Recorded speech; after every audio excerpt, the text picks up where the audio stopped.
എല്ലാവർക്കും നമസ്കാരം. ഈസി ബയോളജിയുടെ മറ്റൊരു എപ്പിസോഡിലേക്ക് സ്വാഗതം.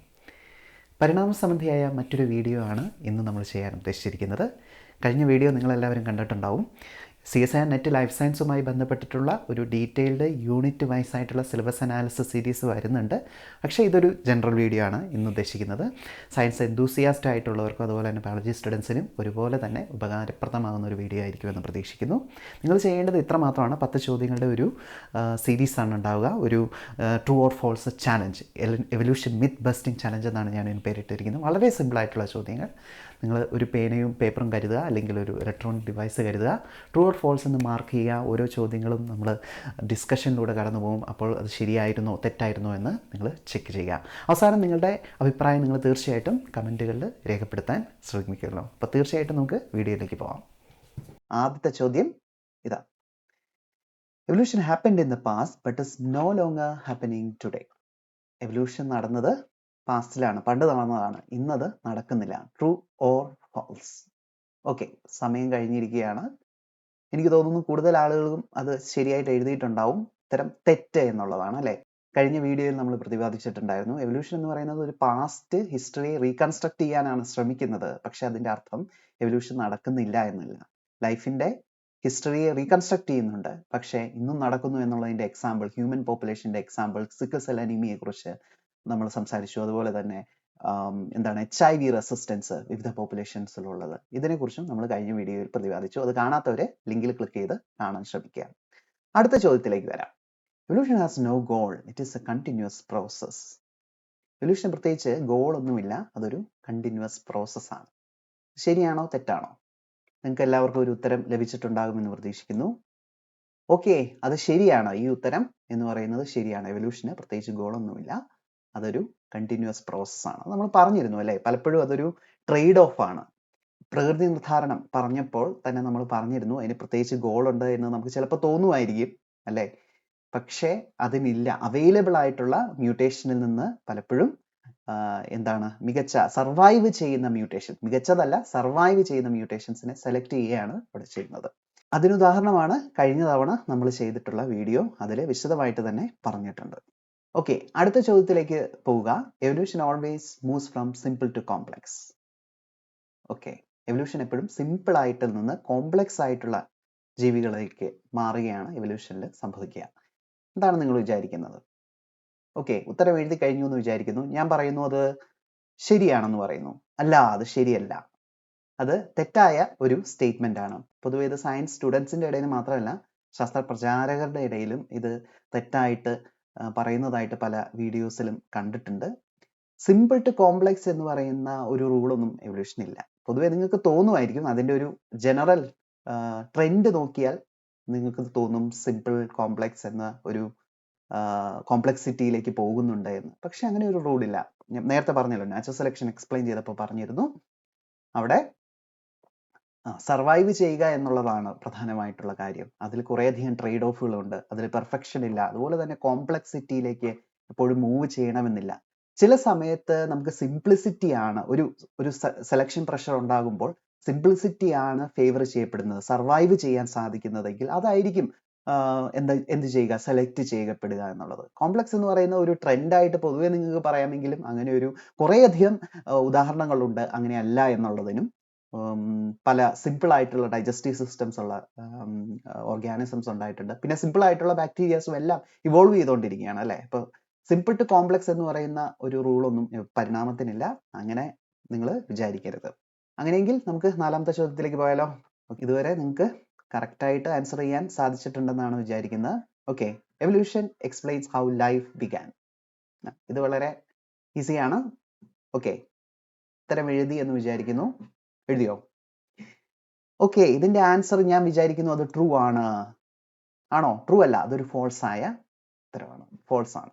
എവല്യൂഷൻ ഒരിക്കലും ലൈഫ് എങ്ങനെയാണ് ഉണ്ടായത് എന്ന് പറയുന്ന ഒരു തിയറിയേ അല്ല. എവല്യൂഷൻ പറയുന്നത് ആദ്യമായിട്ടുണ്ടായ ഒരു ജീവിയിൽ നിന്ന്, അല്ലെ? ആദ്യത്തെ ഏകകോശ ജീവിയിൽ നിന്ന് പിന്നീട് ഇത്ര കണ്ട് വൈവിധ്യം എങ്ങനെയുണ്ടായി, എങ്ങനെ ലൈഫ് ഇവോൾവ് ചെയ്തു എന്ന് പറഞ്ഞാൽ അവിടെ ഒരു സ്റ്റാർട്ടിംഗ് മെറ്റീരിയൽ ഉണ്ട്.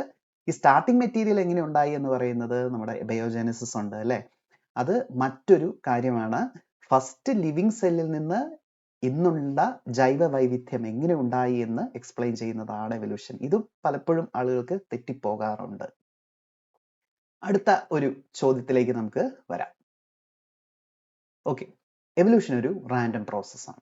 എഴുതിയെന്ന് വിചാരിക്കുന്നു. ഇതിന്റെ ആൻസർ എന്താണെന്ന് അറിയാമോ? ഇതിന്റെ ആൻസർ ട്രൂ അല്ല. എവല്യൂഷൻ റാൻഡം പ്രോസസ് അല്ല. ഓക്കെ, എവല്യൂഷൻ ഒരു നോൺ റാൻഡം പ്രോസസ് ആണെന്നാണോ അതിന്റെ അർത്ഥം? എവല്യൂഷനിൽ റാൻഡമായിട്ടും നോൺ റാൻഡമായിട്ടുമുള്ള കാര്യങ്ങൾ നടക്കുന്നുണ്ട്. ഉദാഹരണത്തിൽ എവല്യൂഷന്റെ ഒരു റോ മെറ്റീരിയൽ എന്ന് നമുക്ക് പറയാൻ സാധിക്കുന്ന വേരിയേഷൻ അല്ലെങ്കിൽ മ്യൂട്ടേഷൻസ് ആണ് അല്ലെ. വേരിയേഷൻസിന് കാരണം മ്യൂട്ടേഷൻസ് ആണ്. മ്യൂട്ടേഷൻസ് എന്ന് പറയുന്നത് സാധാരണ റാൻഡം ആയിട്ടാണ് നടക്കുന്നത്. പക്ഷെ അതിന്റെ റോ മെറ്റീരിയൽ മാത്രമാണ്. എവല്യൂഷൻ നടക്കുക എന്ന് പറഞ്ഞാൽ എന്താ അർത്ഥം? അത് സെലക്ട് ചെയ്യപ്പെടുക. ഇതിൽ പ്രധാനപ്പെട്ട ഒരു പ്രോസസ്സായ നാച്ചുറൽ സെലക്ഷൻ തന്നെ നമ്മൾ പറയുമ്പോൾ അവിടെ ഒരു എന്താണ് നോൺ റാൻഡം ആയിട്ടുള്ള സെലക്ഷൻ ആണ് നടക്കുക. ഈ അഡ്വാൻറ്റേജസ് ആയിട്ടുള്ള സർവൈവ് ചെയ്യുന്ന മ്യൂട്ടേഷൻസിന് നോൺ റാൻഡം ആയിട്ട് സെലക്ട് ചെയ്യുന്നുണ്ട്. അപ്പോൾ അതൊരു റാൻഡം പ്രോസസ് ആണ് എന്ന ഒരു സ്റ്റേറ്റ്മെന്റ് എന്തായിരിക്കും? അത് തെറ്റായിരിക്കും. ഓക്കെ, അടുത്ത ചോദ്യത്തിലേക്ക് പോയാലോ? Yes, natural selection is the only mechanism of evolution. Okay, evolution എന്ന് പറയുമ്പോൾ നിങ്ങൾ കേട്ടിട്ടുള്ള ഒരു വേർഡാണ് natural selection. Evolution by means of natural selection ആണ് ഡാർവിൻ പ്രപ്പോസ് ചെയ്തത്. ശരിയാണോ തെറ്റാണോ? ഓക്കെ, നിങ്ങൾ ഉത്തരം എഴുതി എന്ന് വിചാരിക്കുന്നു. അതിന്റെ ആൻസർ തെറ്റാകാനാണ് സാധ്യത അല്ലേ? അതെ, അത് തെറ്റാണ്. ഇത് പ്രധാനപ്പെട്ട പ്രോസസ്സാണ്. നാച്ചുറൽ സെലക്ഷൻ തന്നെയാണ് നമ്മൾ പറയുന്ന അതിന്റെ അഡാപ്റ്റേഷൻസിനെ ഇവോൾവ് ചെയ്യുമ്പോൾ. പക്ഷേ നാച്ചുറൽ സെലക്ഷൻ മാത്രമല്ല ഒരു പോപ്പുലേഷനിൽ നടക്കുന്ന ഒത്തിരിയധികം പ്രോസസ്സുകളുണ്ട്. ചെറിയ പോപ്പുലേഷൻസിൽ നടക്കുന്ന ജനറ്റിക് ഡ്രിഫ്റ്റ് ഉണ്ട് അല്ലെ. ഇത് കൂടാതെ ചില നോൺ റാൻഡം ആയിട്ടുള്ള മീറ്റിംഗ് ചോയ്സസ് ഇവോൾവ് ചെയ്യാം. വേറെ എന്താണ്, ജീൻ ഫ്ലോ നടക്കാം. വേറെയും പ്രോസസ്സുകളുണ്ട്. മൈഗ്രേഷൻസ് നടക്കാം. മൈഗ്രേഷൻസിലൂടെ പോപ്പുലേഷൻസിനൊക്കെ ഇവോൾവ് ചെയ്യാനായിട്ട് സാധിക്കും. പക്ഷേ ഏറ്റവും പ്രധാനപ്പെട്ട പ്രോസസ്സുകളിൽ ഒന്നാണ് നാച്ചുറൽ സെലക്ഷൻ. അതുകൊണ്ടാണ് നാച്ചുറൽ സെലക്ഷനെ കുറിച്ച് പറയുന്നത്. ഓക്കെ, അടുത്ത ഒരു ചോദ്യം പറയാം. 7ാമത്തെ ചോദ്യമാണ്. ഇത് വളരെ ഈസിയാണ്. Evolution happens to population, not to individuals. എവല്യൂഷനെ നിങ്ങൾക്ക് കറക്റ്റ് ആയിട്ട് മനസ്സിലാക്കിയിട്ടുണ്ടെങ്കിൽ ഇത് പെട്ടെന്ന് എഴുതാൻ സാധിക്കും. Okay, time up. ഇതിന്റെ ആൻസർ എന്ന് പറയുന്നത് ഫോൾസ് അല്ല. ഓക്കെ, യെസ്, ഇത് ട്രൂ ആണ്. ഇത് ശരിയായ ഒരു സ്റ്റേറ്റ്മെന്റ് ആണ്. എവല്യൂഷൻ ഒരിക്കലും ഒരു വ്യക്തിക്ക് ഉണ്ടാവുന്നില്ല അല്ലെ. ഇപ്പോൾ ഒരു ജിറാഫിന് ജീവിതകാലത്തില് എന്താ പറയുക, അതിന് ആർജിക്കുന്ന വ്യതിയാനങ്ങളെ കുറിച്ച് പറയുന്നതല്ല എവല്യൂഷൻ എന്ന് പറയുന്നത്. ലമാർക്ക് പറഞ്ഞ അതുപോലെയല്ല. പക്ഷെ എവല്യൂഷൻ എന്ന് പറയുന്ന ഒരു പോപ്പുലേഷനാണ്. പോപ്പുലേഷനിലെ ഇൻഡിവിജ്വൽസിന്റെ അല്ലീൽ ഫ്രീക്വൻസീസ് ഒക്കെ ചേഞ്ച് ചെയ്യുന്നു അല്ലെ. പോപ്പുലേഷൻസിനാണ് വ്യത്യാസങ്ങൾ സംഭവിക്കുന്നത്. വ്യതിയാനങ്ങളുള്ള പോപ്പുലേഷൻസിന്റെ പ്രൊപ്പോർഷൻസ് മാറുന്നതായിട്ട് കാണാനായിട്ട് സാധിക്കുന്നുണ്ട്. സോ 7ാമത്തെ ചോദ്യത്തിന്റെ ഉത്തരം ട്രൂ എന്നുള്ളതാണ്. 8ാമത്തെ ചോദ്യം. ഇനി 3 ചോദ്യങ്ങളേ ഉള്ളൂ.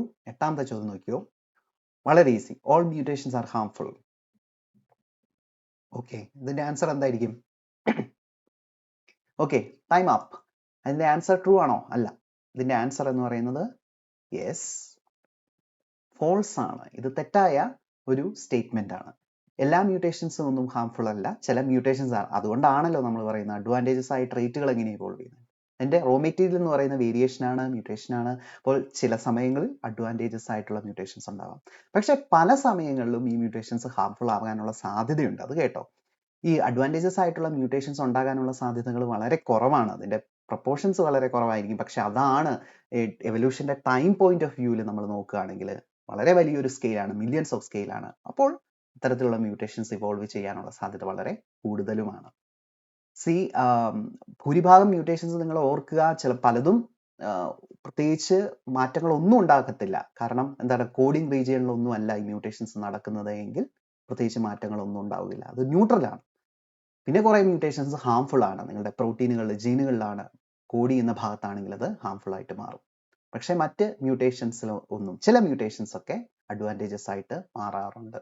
CCR5 Delta 32നെ കുറിച്ച് കഴിഞ്ഞ വീഡിയോയിൽ നമ്മൾ പ്രതിപാദിച്ചതാണ്. അപ്പോൾ അടുത്ത ചോദ്യത്തിലേക്ക് നമുക്ക് പോകാം. ഇത് എവല്യൂഷന്റെ റേറ്റുമായിട്ട് ബന്ധപ്പെട്ടിട്ടുള്ള ഒരു ചോദ്യം. Evolution can sometimes happen rapidly. ആൻസറിൽ കിട്ടിയെന്ന് വിചാരിക്കുന്നു. അതിന്റെ ആൻസർ എനിക്ക് തോന്നുന്നു അല്ല. എവല്യൂഷൻ എപ്പോഴും കുറെ സമയം എടുത്തല്ലേ നടക്കുക. ഞാൻ വിചാരിക്കുന്നു അത് ട്രൂ ആണെന്ന്. ഇത് സത്യമാണ് അപ്പോൾ പറഞ്ഞത്. എവല്യൂഷൻ എന്ന് പറയുന്നത് ചിലപ്പോൾ പെട്ടെന്ന് നടക്കും അല്ലെ. അതിന്റെ അർത്ഥം എന്താണ്? എവല്യൂഷൻ എന്ന് പറയുന്നത് ഒരു സ്ലോ പ്രോസസ് ആണ് പൊതുവേ എന്ന് നിങ്ങൾക്ക് പറയാമെങ്കിലും എവല്യൂഷൻ റാപ്പിഡ്ലിയും നടക്കാം. അതിന് കാരണം എന്താണ്? നമ്മൾ പറഞ്ഞല്ലോ, ഈ സെലക്ഷൻ പ്രഷറിനെ കുറിച്ച് പറഞ്ഞു. നാച്ചുറൽ സെലക്ഷൻ എക്സ്പ്ലെയിൻ ചെയ്തപ്പോൾ തന്നെ സെലക്ഷൻ പ്രഷർ പറഞ്ഞു.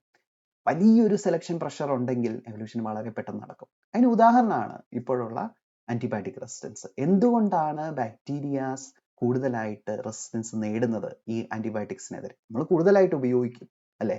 കൂടുതലായിട്ട് ഉപയോഗിക്കുന്നത് കൊണ്ട് അവിടെ ഒരു ഹ്യൂജ് പ്രഷറുണ്ട്. അത്രയും വലിയ ഒരു പ്രഷറിൽ സർവൈവ് ചെയ്യുക എന്ന് പറയുന്ന ഹ്യൂജ് സെലക്റ്റീവ് പ്രഷർ അവിടെ നിലനിൽക്കുന്നത് കൊണ്ട് തന്നെ എവല്യൂഷൻ കുറച്ചും കൂടി വേഗത്തിൽ നടക്കും. അപ്പോൾ എവല്യൂഷൻ എന്ന് പറയുന്നത് എല്ലായ്പ്പോഴും ഒരുപോലെയല്ല. ഭൂരിഭാഗം സമയത്ത് നിങ്ങൾക്ക് കാണാൻ സാധിക്കും ഒരു സ്പീഷീസ് ഇവോൾവ് ചെയ്തിട്ടുള്ളത് ഒരു ഗ്രാജുവൽ ആയിട്ടുള്ള ഒരു പ്രോസസ്സിലൂടെയാണ്. അതിനെ നമ്മൾ ഗ്രാജുവലിസം എന്ന് പറയും, ഫൈലറ്റിക് ഗ്രാജുവലിസം എന്നൊക്കെ പറയും.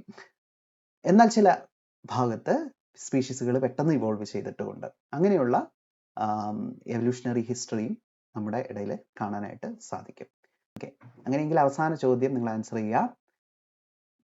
Survival of the fittest refers only to strongest individuals in a population surviving and reproducing. വളരെ ഇമ്പോർട്ടൻ്റ് ആയിട്ടുള്ള ഒരു സ്റ്റേറ്റ്മെന്റ് ആണ്. എന്താണ് നിങ്ങൾ വിചാരിക്കുന്നത്? എന്താണ് സർവൈവൽ ഓഫ് ദ ഫിറ്റസ്റ്റ് എന്നുകൊണ്ട് അർത്ഥമാക്കുന്നത്? ട്രൂ ആണോ ഫോൾസ് ആണോ? Okay, time up. ഞാൻ വിചാരിക്കുന്നു അത് തെറ്റായിരിക്കും. ഇതും ഒരു ക്യാച്ചി ഫ്രേസ് മാത്രമാണ്. യഥാർത്ഥത്തിൽ സർവൈവൽ ഓഫ് ദ ഫിറ്റസ്റ്റ് എന്ന് പറയുന്ന ഒരു ഫ്രേസ് യൂസ് ചെയ്യുന്നത് ഡാർവിൻ്റെ അപ്പൂപ്പനാണ്. ഓക്കെ, ഇറാസ്മസ് ഡാർവിനാണ് യൂസ് ചെയ്യുന്നത്.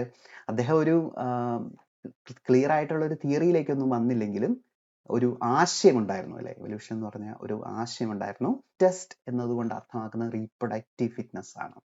പ്രൊഡക്റ്റീവ് ഫിറ്റ്നസ് എന്ന് വെച്ചാൽ അവിടെ സർവൈവ് ചെയ്യുക, കൂടുതൽ സന്താനങ്ങൾ ഉൽപ്പാദിപ്പിക്കുക, അടുത്ത പ്രോജനി ഉണ്ടാവുക, അവരും ഇത്തരത്തിൽ കൂടുതൽ സന്താനങ്ങൾ ഉൽപ്പാദിപ്പിക്കുക. അവിടുത്തെ ഫിറ്റ്നസ് എന്ന് പറയുന്നത് റീപ്രൊഡക്റ്റീവ് ഫിറ്റ്നസ് ആണ്. അതിൽ ഏറ്റവും ബെസ്റ്റ് ആയിട്ടുള്ളവരെ നിലനിൽക്കുമെന്നൊന്നും അർത്ഥമില്ല അല്ലെ? അപ്പോൾ ഏത് മാറുന്ന കണ്ടീഷനാണോ അതിനോട് അഡാപ്റ്റബിൾ ആയിട്ട് സർവൈവ് ചെയ്യുന്ന ബെസ്റ്റ് നിൽക്കുമെന്ന് പോലും ഇല്ല. സർവൈവ് ചെയ്യാൻ പറ്റുന്നത് ഇനഫ് ടു ബി ഫിറ്റ് അല്ലെ? സർവൈവ് ചെയ്യാൻ പാകത്തിന് ഫിറ്റ് ആയാൽ മതി.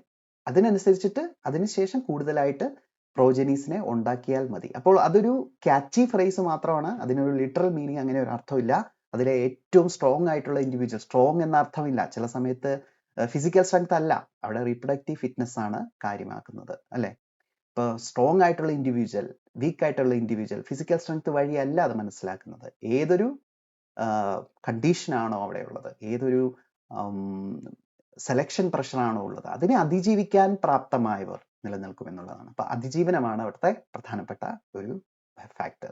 അപ്പോൾ എങ്ങനെയുണ്ടായിരുന്നു ഈ ക്വിസ് എന്ന് നിങ്ങൾ താഴെ അഭിപ്രായം രേഖപ്പെടുത്തുക. നിങ്ങൾക്ക് എത്ര ചോദ്യങ്ങൾ കറക്റ്റായിട്ട് ചെയ്യാൻ പറ്റി എന്നുള്ളത് കൂടി അറിയിക്കുക. മറ്റൊരു വീഡിയോ കാണാം. അതുവരേക്കും